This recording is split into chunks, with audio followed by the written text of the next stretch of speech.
یعنې دا یې درته ډالۍ درکړې ها زه به یې اوس درته پیانو وښیمه ښه که سلطان د خپل زړه خبره درته وکړي بیا زما په آن که د خپل زړه خبره مو په ښکاره توګه ورته ووایي نو کار به مو اسانه شي سلطان څنګه امکان لري نامیکا یو لوی پاچا د یوې نجلۍ په وړاندې ودرېږي او ورته ویلی شي زه ستا په وړاندې داسې حس لرم ولې ونه وایي هېڅ کله مې امکان نه لري سنان کله ته له ما سره یوازې اوسېږي بیریږي نه اصلا نه ډارېږم ولې باید وډاره شم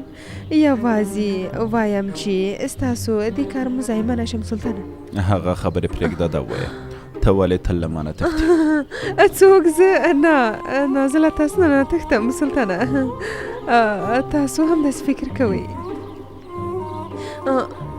دلته د تښتې لاره نه لري او نه هم بله کومه کوټه شته چې لاړه شي او نه هم د ستومانتیا په بانه تلی شي چې ویده شي دې خبر ته په کتو مجبوری چې ما سره خبرې وکړي رښتیا وایې رښتیا وایم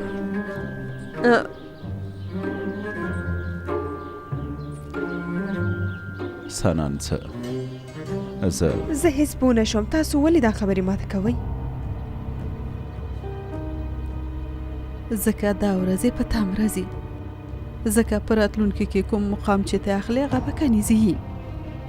هغه تر کومه چې سلطان ته ارزښت ولري ماښام مې له اسمان سره ځینې خبرې وکړې ښه د څه په اړه هم خبرې وکړې د واده په اړه او مو ویل واده هو واده خدای پاک دې تاته هم یوه ښه او مهربانه ښځه په نصیب کړي موسی تم څه خبرې کوې پاشا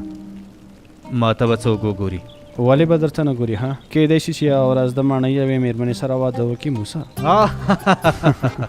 زه وایم خدای دې مخ خرابه وه پاشا دې ماڼۍ یوه مېرمنه چېرته او زه چېرته ته دا خبرې له کومه کوې پاشا صدراعظمه مهرباني وکړئ صاحب دا ستا دنده ده کومو کسانو چې د اصلاحاتو برخه کې له موږ سره مرسته کړې او د هغه کسانو نومونه چې حتی مسلمانان هم نه دي چمتو یې که عدالت په نظر کې ونیسه عادل اوسه تر څو چې خپلې موخې ته ورسیږو امر هم په ځای کېږي سلطان خپله پرېکړه کړې هرومرو هغه ناستې ته سرلښکر ټول هغه راغلي ناسته باید په هیڅ ډول ترسره نشي ښاغلی پوهېږم خالده مېرمنې که بریالي شي محمود کولی شي ټول سرلښکل خپل کړي په دې موضوع کې کوم راز شته چې زه ترې خبر نه یم نیکولای ته په حق یې خو د دې خبرې پوهېدل دومره آسان نه دی چې ته یې فکر کوې څه خبره ده